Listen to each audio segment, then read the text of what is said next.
कि हजरत की हालत अच्छी नहीं है और जहां तक मैं उनको जानता हूं उनको इलेक्शन लड़ने की सलाहियत भी नहीं है। आइए सरवर साहब बैठिए। सलाहियत भी नहीं है उसको। अरे पंचायत में आप हार गए थे, मुखिया संघ के अध्यक्ष भी थे, ज्यादा कोचा धामन में जानते थे मुखिया, और उस तरह आम आवाम नहीं जानती थी आपको। आप जो लोगों के दरमियान में फिरे, आपके रफ्तार में वो 10 किलोमीटर से 40 किलोमीटर 50 किलोमीटर आपकी जो गाड़ी दौड़ी वो इमाम के घोड़े पर सवार होने के नतीजे में। मैंने कहा यह बात सही बोल रहे हैं आप? बोले सही। मैंने लड़के को बुलाया, आओ जी अंदर आओ। मैंने कहा बोलिएगा मोबाइल के सामने में, मोबाइल के सामने में फिर अल्लाह के हवाले से उसने खुद ही इकरार किया।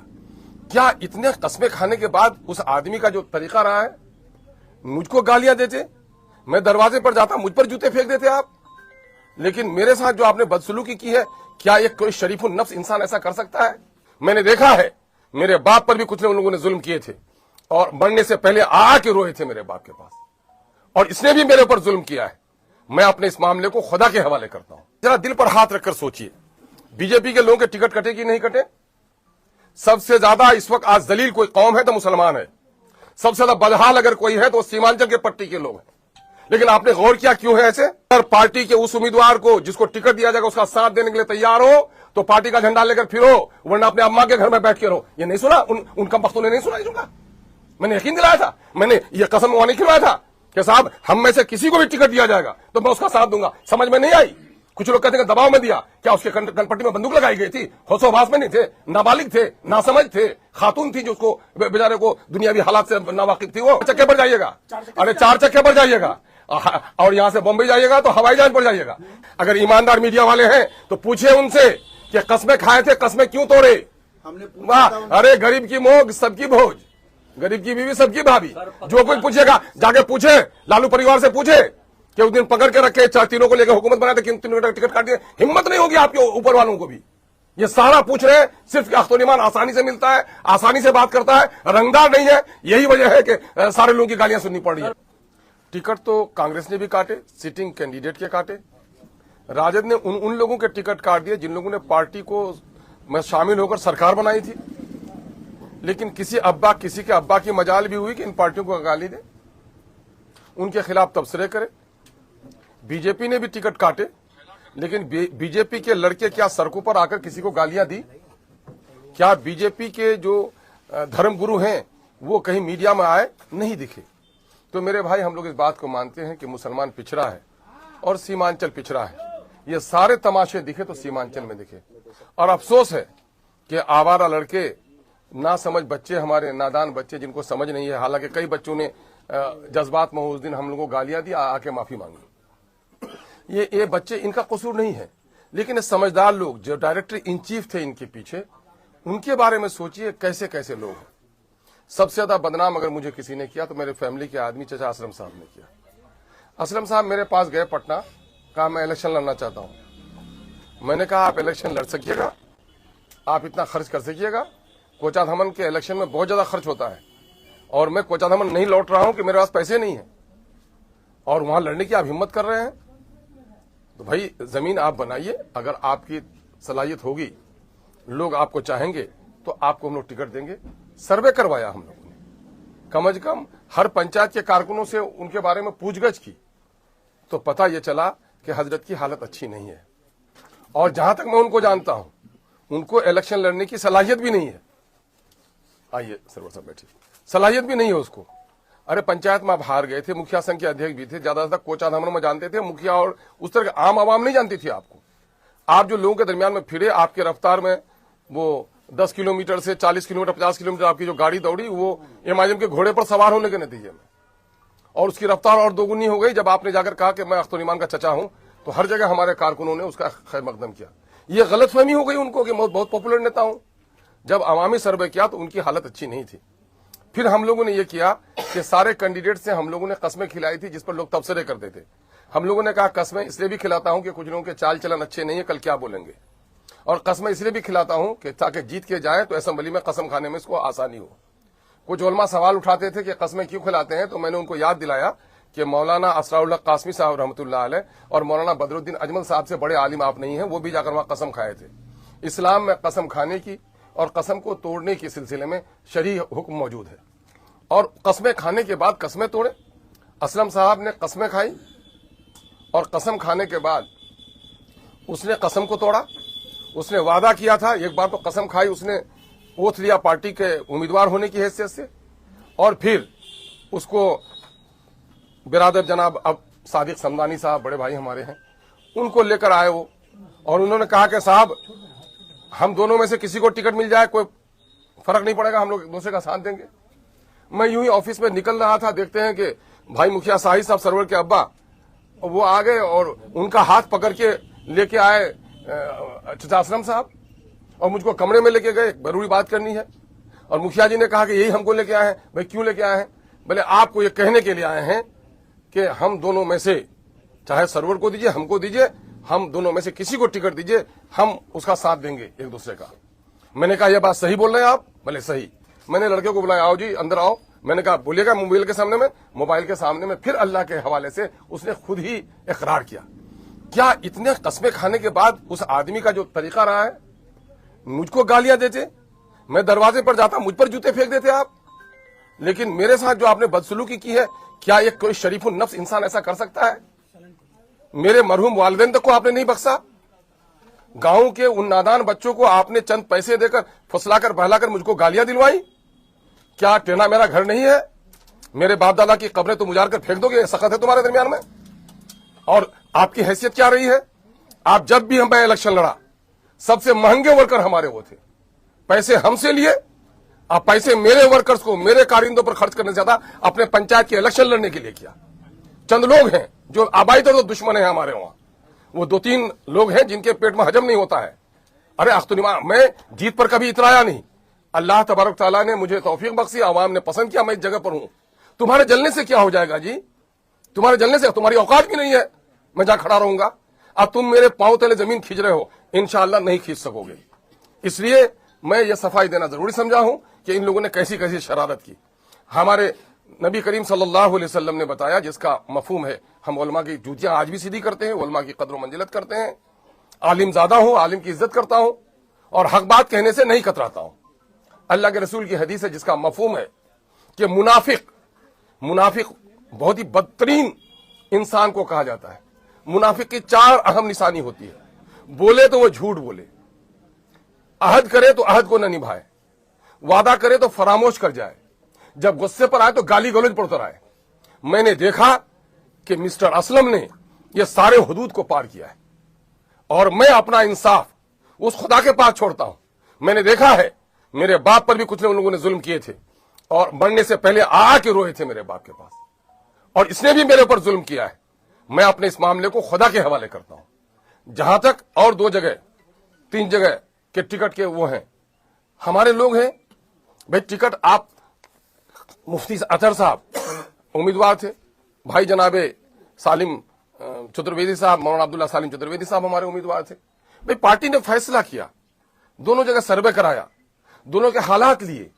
हमारे पास कुछ कैंडिडेट ऐसे भी थे जो रैली निकली, कम से कम 300-400 गाड़ियों की रैली निकली, एक कैंडिडेट 50 गाड़ी 30 गाड़ी लेकर आया, और कुछ कैंडिडेट ऐसे भी थे जो एक गाड़ी से आगे नहीं बढ़ा सके। जब गया की रैली हुई तो बस पे चढ़ के गए और वहां जाकर दूसरी गाड़ी में लटक के गए। क्या जो आदमी गया तक अपनी 4 चक्का की गाड़ी लेकर नहीं जा सकता है, क्या वो आदमी इलेक्शन लड़ सकता है? अच्छा हुआ है, मैं किसी का नाम नहीं लूंगा कि किसने ऐसा किया है, लेकिन अच्छा हुआ है कि सुना है कि अब्दुल्ला सालिम चतुर्वेदी साहब इलेक्शन नहीं लड़ पा रहे हैं। आज मैं टिकट भी देता उनको तो शायद क्या हासिल होता। और जहां तक भाई जनाबे मौलाना वो मुफ्ती अतहर जावेद कासमी साहब वो इलेक्शन लड़ रहे हैं, मैं उनके लिए दुआ करता हूं कि अवाम में उनकी कितनी पजीराई उसका अंदाजा हो जाएगा। हमारे वो महबूब तरीन उलमा जो उसके गम में बहुत ज्यादा गमजदा हैं, उनसे भी मैं गुजारिश करूंगा, आप खुद इंसाफ कीजिए। आप आलिम दीन हैं, क्या कसम खाने और कसम के तोड़ने का आम आदमियों को कितनी आप रजील कहते, लेकिन आपके बिरादरी ने कसमें खाकर कसमें तोड़ी हैं, तो जरा उसको भी रखिए। और दूसरी बात, हम अपने दीनी हजरात से, उलमा हजरात से कहूंगा, जरा दिल पर हाथ रखकर सोचिए, बीजेपी के लोगों के टिकट कटे कि नहीं कटे? सबसे ज्यादा इस वक्त आज दलील कोई कौम है तो मुसलमान है, सबसे ज्यादा बदहाल अगर कोई है तो सीमांचल के पट्टी के लोग हैं। लेकिन आपने गौर किया क्यों है ऐसे? हमारे अखिलेश सिंह साहब थे, वो बेचारे हमारे एमपी का इलेक्शन लड़े, एमएलए का टिकट उनको नहीं दिए, लेकिन एक लफ्ज नहीं कहा। नरकटियागंज से हमारे उम्मीदवार आज 1 साल से पार्टी को सींच रहे थे, जब उनको कहा कि हुक्म है सदर साहब का कि वह पार्टी इलेक्शन नहीं लड़ेगी। उसने यही कहा, मेरे सदर का जो हुक्म है मैं सर आंखों पर करता हूं, मुझे कोई गम नहीं है। पार्टी के लिए कोई चंदे की जरूरत पड़ेगी तो मैं दूंगा। कहा कि नहीं, सलामत रखिए, जहां इलेक्शन लड़ेंगे लोग वहां जाकर काम कीजिए। लेकिन जो तूफान बदतमीजी यहां एमआईएम के हवाले से लड़कों ने की और दीनी अहबाब ने की, आपने देखा बीजेपी के लोगों ने की, तो कुव्वत फिक्र अमल पहले फना होती है, तब किसी कौम के शौकत पे सवाल आता है। हमारे बच्चों के अखलाक बिगाड़े आपने, लोगों का मिजाज आप बिगाड़ रहे हैं। ये इस बात की दलील है कि हमारे बहुत सारे लोगों के दरमियान में अभी सियासी संजीदगी नहीं आई है। मैं ऐसे लोगों के लिए सियासी संजीदगी की दुआ करता हूं। और मैं ये भी कहता हूं, कल मुझे एक दीनदार शख्स का खत देखने को मिला और उसने कहा कि करोड़ों के क्या चेक अख्तरुल ईमान को दिखाया गया। खुदा शाहिद है कि मैंने चेक भी नहीं देखा और चेक के ताल्लुक से कोई बात भी नहीं सुना। किसी इंसान के झूठा होने के लिए यही काफी है। मुस्लिम इंसानियत ने कहा कि वो किसी की सुनी हुई बात दोहरा दे और चे जाए कि कोई आम आदमी ये बात कहे। अगर कोई एक दीनी शख्सियत इस तरह की बात करता है तो ये तो और भी लायक और सदमे की बात है। भाइयों, चूंकि मैं इस बहस को आगे नहीं बढ़ाना चाहता, आप लोग पूछ रहे थे क्या है पैसे का मामला, क्या क्या टिकट कटा, लोग कह रहे थे, तो मैं समझता हूं कि मैं शुरू और आखिरी बार ये सफाई पेश कर देता हूं और बाकी अपने ऊपर वाले पर छोड़ता हूं कि ऊपर वाला तू ही इंसाफ कर। जो झूठ इल्जाम लगाएंगे उसकी सजा तुझसे बेहतर कोई नहीं दे सकता है। और जहां तक सब्र करने का ताल्लुक है, मैं सब्र करूंगा ऐसे मौके पर, क्योंकि मैं जानता हूं मैं जिस कौम के पैर के कांटे निकालने के आया हूं उसको नादानी है। वो कौम, उसके कांटे निकाल रहा हूं। बाप दादा ने वोट दिए कांग्रेस को, कभी अपना हक मांग सके, राजद को जाकर के वोट दिया, कभी अपना हक मांग सके। सीमांचल में आज अवैसी साहब ने आकर यहां के नौजवानों को हौसला दिया है, जबान खोली है। और आज सीमांचल में एमआईएम का एक अकलौता एमएलए रहते हुए मैंने अमोर बैसा की जो खिदमत की है वो सबके सामने में है। और आज जो कुछ भी कर रहा हूं पूरे बिहार में, मुसलमानों पर, दलितों पर जुल्म हो तो आज सबसे पहले कोई आवाज उठाता है, उसका नाम एमआईएम है, उसका नाम अख्तरुल ईमान है। सनोबर जली क्या तुम्हारी बेटी नहीं थी? गुलनाज को मारा गया, तुम्हारी बहन नहीं थी? मदरसा हदीजिया को जला गया, क्या तुमको उससे अकीदत नहीं थी? उसकी आवाज इन पार्टियों में से कोई नहीं उठा सका। अगर उठाया तो अख्तरुल ईमान ने उठाया। सीमांचल में बसने वाले हिंदू मुस्लिम सारे लोग कान खोलकर सुन लें, सीमांचल का पर कैपिटा इनकम कम है, सबसे ज्यादा सरकारी काम कम यहां पर हो रहा है। सीमांचल की लड़ाई स्पेशल डेवलपमेंट काउंसिल की बात अगर कोई करता है तो एमआईएम करती है। अलीगढ़ की लड़ाई हो या हिंदुस्तान में उठने वाली दूसरी एंटी मुस्लिम जो मसाइल हो, उसकी तहरीक अख्तरुल ईमान ने हमेशा अगुवाई की है। इसके लिए मैं आवाम का शुक्रगुजार हूं। मैं उन तमाम तर लोगों का जो सीमांचल में बसने वाले हैं बिहार में, जिनकी दुआएं मुझको मिली हैं, जिन्होंने मुझको जर्रे से उठाकर ऊपर तक मुझको पहुंचाया है, वो उन तमाम तर लोगों का मैं शुक्रगुजार हूं। और मैं अपनी बात को ही खत्म करता हूं। भाजपा की बात करें, क्या लग रहा है कि भाजपा अच्छी पार्टी है? नहीं, मैं ये कह रहा हूं कि वो पार्टी रूल कर रही है। रूल कर रही तो कितनी डिसिप्लिन है। अरे डाकू भी डिसिप्लिन होता है, अपने गैंग लीडर को ओबे करता है। मैं उसके डिसिप्लिन की बात करता हूं कि वो कितने डिसिप्लिन है कि आज सरकार उनकी है और उनकी टिकट काटी जाती है, उनके लड़के नहीं कूद रहे हैं और ये भिखमंगे कूद रहे हैं। ये देखो, इसके माने ये है खाली बर्तन बचता ज्यादा है। इल्जाम ये लग रहा है कि आपने एक एक विधानसभा सीट में 5-5 लोगों को उम्मीदें दी और सब लोगों से खर्चे करवाए। अगर एक को ही उम्मीदवार बनाना था तो सब पे आपने क्यों उम्मीदें दी? बड़ी अच्छी बात कही। आप सहाफी हैं और ईमानदार सहाफी होने का आपको दलील पेश करना चाहिए। पेशानी पर आपके काले धब्बे भी हैं, वो चमक है वो नूरानी। आप बताइए, क्या मेरी तकरीर नहीं सुनी थी आपने यहाँ मारवाड़ी कॉलेज से पश्चिम के? देखो, एक एक क्षेत्र से 5-7 उम्मीदवार बने हुए हो, पार्टी किसी एक को टिकट देगी, बाकी 5 को मायूसी आएगी। जहां 3 हो वहां 1 को टिकट मिलेगी, 2 को मायूसी आएगी। अगर पार्टी के उस उम्मीदवार को जिसको टिकट दिया जाएगा उसका साथ देने के लिए तैयार हो तो पार्टी का झंडा लेकर फिरो, वरना अपने अम्मा के घर में बैठ के रहो। ये नहीं सुना उन कमबख्तों ने नहीं सुना इसका? मैंने यकीन दिलाया था, मैंने ये कसम वहां नहीं खिलवाया था कि साहब हम में से किसी को भी टिकट दिया जाएगा तो मैं उसका साथ दूंगा। समझ में नहीं आई। कुछ लोग कहते हैं दबाव में दिया, क्या उसके कनपट्टी में बंदूक लगाई गई थी? होशोहवास में नहीं थे, नाबालिग थे, नासमझ थे, खातून थी जो उसको बेचारे को दुनियावी हालात से नावाकिफ थी वो।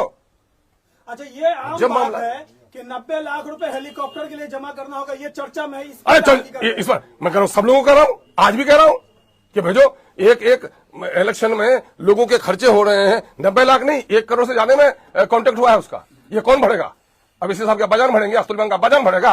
इलेक्शन आप लड़ेंगे तो नहीं बढ़िएगा पैसा। तो यहाँ पे ये अच्छा, उसके बाद सुनिए, उसके बाद मैं सुनो और उसके बाद सुनिए, एक एक कैंडिडेट को 3-3 बार लोकल अखबार में आप लोग लेते हैं उसका काम, और नेशनल मीडिया में देना है, टीवी में देना है, और पिछले बार इलेक्शन लेकर के चले, लड़के भाग गए, पार्टी फंस गई, पैसे हम लोगों को पे करने पड़े। अभी भी कई लोगों को कहा गया कि भाई उसके पैसे एडवांस कर दो, नहीं दिए और अभी तक नहीं दे रहे हैं। तो आप किसी के अंदर की बात, मेरे बावर्ची खाने में क्या पक रहा है उसके बारे में बड़े फिक्रमंद आप।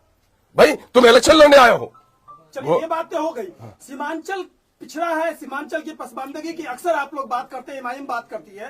असद साहब हो या आपके एमआईएम के दीगर लीडरान हो, हैदराबाद जो डेवलप इलाका है वहां पे आप बाइक से, 4 व्हीलर से आप चुनाव कैंपेन करते हैं। इस गरीब इलाके में, गरीब इलाके के लोगों से पैसा लेकर से आप चुनाव कैंपेन। अच्छा, आप जब बात करिए तो कि आप आए कहां से? अभी आप आए कहां? शहर से आए ना, मोटरसाइकिल लेके आए, ससुराल लड़िया है ना, मोटरसाइकिल लेके जाइएगा बेगम को लेके, 4 चक्के पर जाइएगा। अरे 4 चक्के पर जाइएगा, और यहां से बॉम्बे जाइएगा तो हवाई जहाज पर जाइएगा। ये बात बताइए, 10 दिन का कलील वक्फा है मेन कैंपेन का, और हमारे 30 कैंडिडेट हैं, 29 रह गए हमारे। तो इन कैंडिडेट के दरमियान में सारे इलाके का दौरा करना ये पॉसिबल है उस नेता के लिए? पॉसिबल है कि अकले सलीम रखने वाला कोई दीवाना तो ये बोल सकता है। और जहां तक अकले सलीम रखने वाला कोई दीवाना जिसको मालूम नहीं है जोग्राफिया, वो जोग्राफिया पढ़ ले कि पूरे पार्लियामेंट इलेक्शन में, असेंबली इलेक्शन जो लड़ती है हैदराबाद में पार्टी, वो 40 किलोमीटर के रेडियस में लड़ती है। और यहां 3 मैंने अगर लंबाई चौड़ाई जोड़िएगा तो कम से कम 2000 किलोमीटर का सफर हमको तय करना पड़ेगा। तो अगर उसको अकल नहीं है कि 40 किलोमीटर की दूरी तय करना और 2000 किलोमीटर की दूरी तय करना, तो उसके अकल पर अल्लाह वो करे, रहमत नाजिल फरमाए। अजहर जी, आपने कहा कि कोचा धामन में चुनाव लड़ने में काफी खर्च होता है, तो क्या पैसे दे करके वहाँ लोग वोट डालते हैं? नहीं, दौड़ाते बहुत हैं लोग, दौड़ाते बहुत हैं, कैंपेन में बहुत ज्यादा वो करते हैं, रैलियां बहुत ज्यादा निकलती हैं। अब मुमकिन है जो बात आप कह रहे हैं उस बात से भी इनकार किया सकता है क्या? वो हर जगह का मामला है, कोई कोचा धामन का मामला नहीं है। कोचा धामन में हमारे कुछ धन पशु लोग हैं, धन पशु लोगों ने दौलत की ऐसी नुमाइश कर दी है कि जिससे आम लोगों का खाना रहना मुश्किल हो गया है। आप नहीं देखते लुटेरे लोगों ने कैसे पैसे खर्च किए? आप नहीं देखते धन पशुओं ने कैसे कैसे पैसे खर्च किए? तो ये बात आप लोग, इससे बड़ा गवाह कौन होगा आपका हमारा? अच्छा, एक आखिरी सवाल अख्तर साहब हमारी तरफ से। नहीं, अल्लाह हयात बख्शे, आखिरी सवाल नहीं, आप अभी के प्रेस कॉन्फ्रेंस के ताल्लुक से अभी आपसे आखिरी सवाल, बाकी और साथी लोग भी करेंगे। तो मेरा सवाल ये है कि जब आप 5 उम्मीदवारों को आपने उम्मीद दी है, तो आपको अगर टिकट ही लेना और इखलास के साथ, अगर पैसे का खेला नहीं हुआ और जो इल्जामात है वो बेबुनियाद है, तो ऐसी हालत में कुरानंदाजी आपने क्यों नहीं करवाई? कुरानंदाजी क्यों करवाएंगे? कुरानंदाजी उस वक्त कहता है आदमी जब सस्पिशन हो। 2 बराबर नंबर लेकर आए तो आगे की सीट में कैसे बैठा जाए, कुरानंदाजी कर लीजिए। 2 बीबी है, दोनों को सफर में ले आने के तैयार है, किसी एक का सीट है तो कुरानंदाजी करिए, जिसका नाम हो उसको लेके जाइए। कुरानंदाजी में ये नहीं होता है जो लड़का 30 नंबर लेके आया है, जो लड़का 75 नंबर लेके आया, कुरानंदाजी करके उसका रिजल्ट तय कीजिए, ये अकलमंदी नहीं है। सर, बिहार विधानसभा मतलब है कि पार्टी ने हम लोगों को भी पूछते कीजिए। आम लोगों की हैसियत नहीं, सुनिए, आम लोग कैसे नहीं, यही तकाजा इंसाफ है कि इम्तिहान में 5 आदमी शरीक होगा, जिसका नंबर ज्यादा आएगा वो फर्स्ट डिवीजन का लाएगा। कैसी बात कर रहे हैं आप? तो टीचर होते तो भुजगल बच्चों को फर्स्ट डिवीजन का देते भाई। सर, बिहार विधानसभा चुनाव में अब नॉमिनेशन खत्म हो चुका है, चुनाव में सर किस स्तर पे आप जाएंगे, आप कहां तक किस तरह कैंपेनिंग हो, असद साहब कब आएंगे? भाई असद साहब हम समझते हैं कि जल्दी आ जाएंगे, 27-28 तक इंशाल्लाह आ जाएंगे, आपका टीआरपी बढ़ जाएगा। और जहां तक जो दूसरे लोग कर रहे हैं हम तो उतना नहीं कर सकेंगे भाई, लेकिन हमारे पास जो सीमित संसाधन है इंशाल्लाह हम उससे पूरी मजबूती से हमारा हिस्सा चुनावी बिसात बिछ चुकी है सर, चुनावी बिसात बिछ चुकी है। असर अपने आप को कहां पाते हैं एनडीए और महागठबंधन के बीच? मैं उन लोगों को इस वक्त नहीं देख रहा हूं। मेरे जितने कैंडिडेट हैं वो कैंडिडेट जीते हैं, मैं उसको देख रहा हूं, और मेरे कैंडिडेट की पोजीशन अल्हम्दुलिल्लाह बहुत अच्छी है। 10 कैंडिडेट पर जितना पैसा खर्चा होगा उतना बिना देवी पर खर्चा करेगी, उनको कैंडिडेट का कोई लेना देना नहीं है। वहां तो आता है ऊपर से पैसा आता है, थैले बरसते हैं उनके लिए। अरे आप नहीं देख रहे, सारी चीजें महंगी हो गई। बीजेपी से जो लोग हुए कहां चले गए आज? मोदी ने किन किन को कहा आगे बढ़ा दिया आपने नहीं देखा? 10 रुपए का आदमी को 200 करोड़ का आदमी बना दिया। अरे आपके में जो कार्यकर्ता है उनको टिकट नहीं मिलेगा, जितना भी झंडा डोले। आपको खबर नहीं है कि हमारे मैक्सिमम कार्यकर्ता ही को टिकट मिला दी गई है। आपके पुराने कार्यकर्ता अररिया के राशिद अनवर जी, उनका इल्जाम है कि हम ही शुरू से थे। हाँ, लास्ट वक्त किसी और नहीं, आप शुरू से थे, लेकिन आप 8000 से ज्यादा वोट नहीं ला सके। पिछले दिनों में आपने जो कारकर्दगी भी की थी वो बहुत बेहतरीन कारकर्दगी नहीं थी, तो पार्टी ने, और फिर आपसे लिखा भी लिया था कि पार्टी को इख्तियार कुल हासिल होगा जिसको टिकट दे। आपने उसको हाँ कहा था, और ये सारी पार्टियों में है कि एट द 11th आवर पार्टियों को कुछ फैसले ऐसे लेने पड़ते हैं जो पार्टी के मुफाद में बेहतर हो। आप लोगों में से किसी की जबान नहीं खुलती कि उनसे पूछे कि कसम खाए दो तो तुम किसी को टिकट दे देंगे, साथ दे देंगे। ये कहाँ पूछ पाते हैं आप लोग? नहीं तो देखा मीडिया में, अगर ईमानदार मीडिया वाले हैं तो पूछे उनसे कि कस्में खाए थे, कस्में क्यों तोड़े? वाह, अरे गरीब की मोग सबकी भोज, गरीब की बीवी सबकी भाभी। जो कोई पूछेगा जाके पूछे, लालू परिवार से पूछे कि उस दिन पकड़ के रखे तीनों को लेकर हुकूमत बनाए थे, किन तीनों का टिकट काट दिए। हिम्मत नहीं होगी आपके ऊपर वालों को भी।